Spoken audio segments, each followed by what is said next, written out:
Hello guys, what's going on? Today I'm going to give you a review of the Apple iPhone 5.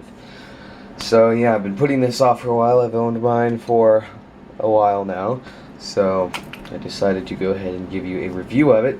And since this is a very late review, I'm also going to be talking about if it's actually worth it to buy one of these days because they're discontinued, and if you should get this or the 5C, which is basically the same thing, pretty much. We'll get into that. Anyway, so let's just go ahead and get a start of, the actual review. So the iPhone 5 was released back in September 2012. It is October 2013, and it didn't get pushed back like usual iPhones do. So this phone is no longer in production. So you're only going to be able to get one on the used or refurbished market. So anyway, yeah, so let's go ahead and talk about the actual phone here. So here it is. Back in 2012, this introduced a completely new design in terms of the iPhone. Instead of having two pieces of glass sandwiched and held together by the steel, sides and also the antenna, instead this is just a one-piece aluminum unibody frame. So yeah, this is anodized aluminum, so it has the black, a black look to it. This is the black and slate one, obviously. The white one is just, I'm pretty sure, it's still probably anodized, but it's not like smoked like this. We'll be getting into that later, but let's just go ahead and take a tour around the phone first of all. So on the front here, you'll see obviously you have the earpiece and the camera there. I believe it is a 1.3 megapixel camera now, and it shoots 720p HD video. Next to the earpiece on the left side, there is a ambient light sensor, and I'm fairly certain there's also a proximity sensor somewhere in there. So that's that. You can't see it on the black, which I actually like because I don't like seeing all those sensors. So the black looks very streamlined and professional looking. Here we have our 4-inch Retina display with a resolution of 1136 by 640 for a total of 326 pixels per inch. This is a very nice screen. We will be getting into it later. Down there is a home button, obviously, and that's all that's on the front. Up top, there is no headphone jack anymore. That's been moved to the bottom, and all we have is our lock switch, which is just a lock switch. Next to that, we have on the left side, we have one antenna brake, our mute switch. So that's that. Plus minus volume buttons there. Going down, we have another antenna brake. Down here we have the 3.5mm headphone jack, the microphone, the lightning connector, and the speaker. Going around the right side, all we have are two antenna brakes and our micro SIM slot. So that's that. If you're coming from an older iPhone like a 4S or any other kind of, most phones these days still use micro SIM, so you're gonna have to either cut your SIM card or get a new SIM. So yeah, on the back we have our 8 megapixel iSight camera with a sapphire crystal lens, so it's definitely not going to scratch. There have been many scratch tests of this on YouTube, and it does not scratch, which is great because that was a problem with the old iPhone 4 and 4S and iPhones before that. Then we have another microphone and the LED flash. On the back, the Apple logo and this anodized aluminum, like I said, and then just another glass piece down there, and obviously the iPhone designation. It does have this chamfered edge that has been transitioned to a lot of Apple products these days. It does look really nice, although this does scratch super easily. There's a problem with this black iPhone 5 where it was called Scuffgate, and basically the phone would scratch very, very easily. And I actually do have a scratch right around here somewhere. Not that. That's not it. I don't know, but it's very, yeah, there it is. Okay, right under the antenna brake, and there's a scratch. I also have one, I don't know, somewhere else, but yeah, it does kind of scratch pretty easily, and I've seen friends' iPhone 5s where their chamfered edge is very scratched up and not so shiny anymore. So you're definitely going to want to be careful if you're ordering, if you have the black iPhone 5, or you want to get it. So yeah, that is about it for the external construction. They have shrank the thickness of the iPhone I believe from 9.6 to 7.6 millimeters, so very thin phone.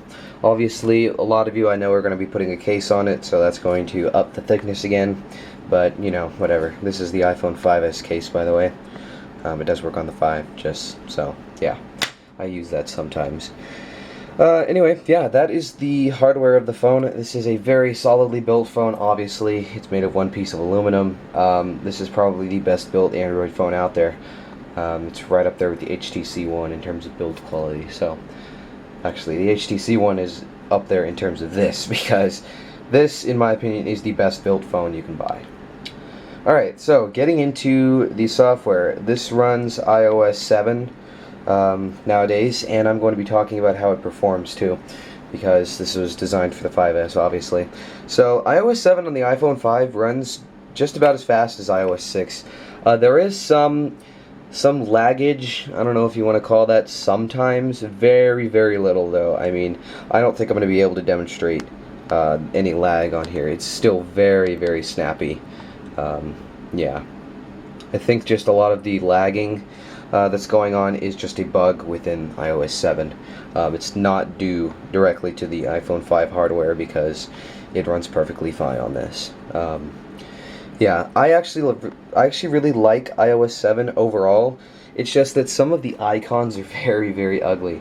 You can see, maybe, let's see, I think I hit them all in a folder. Yeah, all of these icons are pretty downright ugly to me. Like, the contacts and the stocks looks fine, but they could have done a hugely better job with the gradient on the iTunes Store icon, or the colors of certain icons. Like, the messages is just completely freaking too neon green. It almost hurts my eyes, and it doesn't look good to me. Overall, though, the UI is okay. I've definitely gotten used to it, and all of the features iOS 7 brings is definitely worth it to me. So I'm really liking iOS 7 overall. I just wish some things aesthetically could have been done differently, like that music icon. I mean, come on.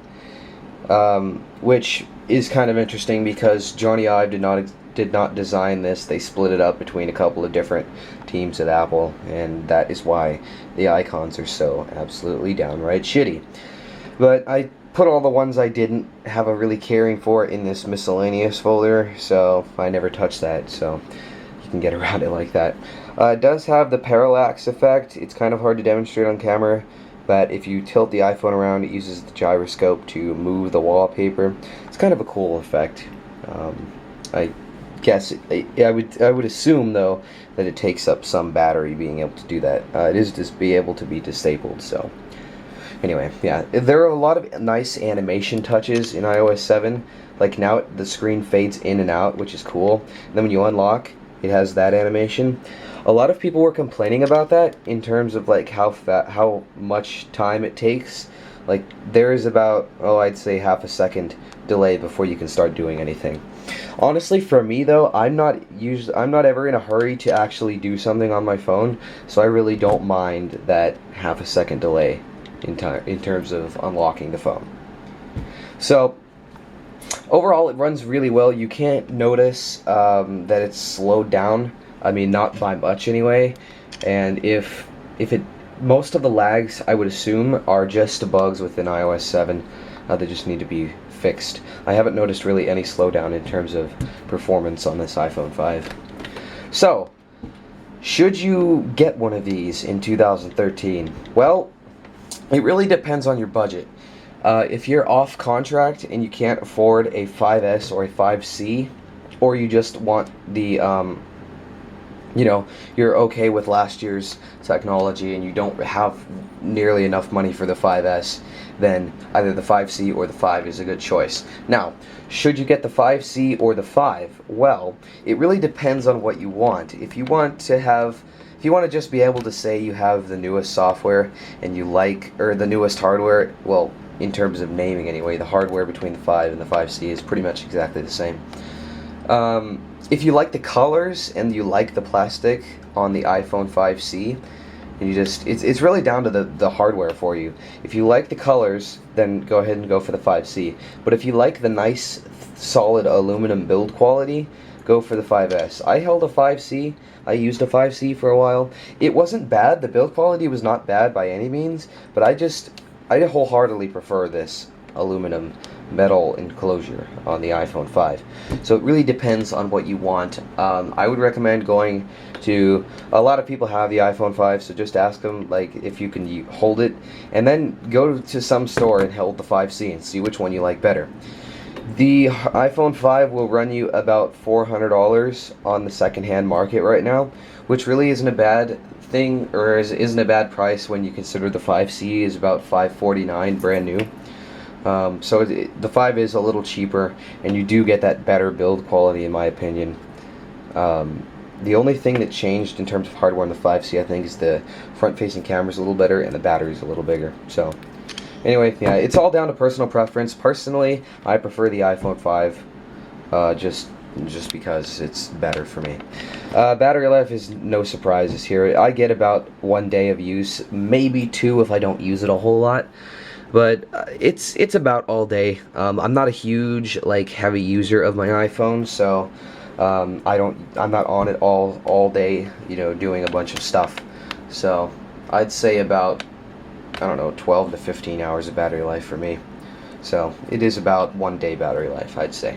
So yeah, just wanted to insert that because I know people are going to ask about that if I forget it. So yeah, anyway, that is going to have to wrap it up for me, guys. If you have any questions about the iPhone 5 or anything relating to it, go ahead and leave me a comment below and I will get back to you. So I'd like to thank you guys for watching this video, and I will see you in the next one.